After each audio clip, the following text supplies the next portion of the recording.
అనుకుంటే అది కూడా శాంక్షన్ చేస్తామని సందర్భంగా తెలియజేసుకుంటూ మరి మీరందరూ కూడా ఒక పెద్ద గ్రామం, ఈ గ్రామంలో మరి పిల్లలందరూ బాగా చదువుకోవాలి కాంపిటేటివ్ గా.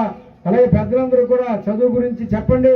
అలాగే డ్రాప్ అవుట్స్ ఉండకన్నా మీరందరూ చూడాలి.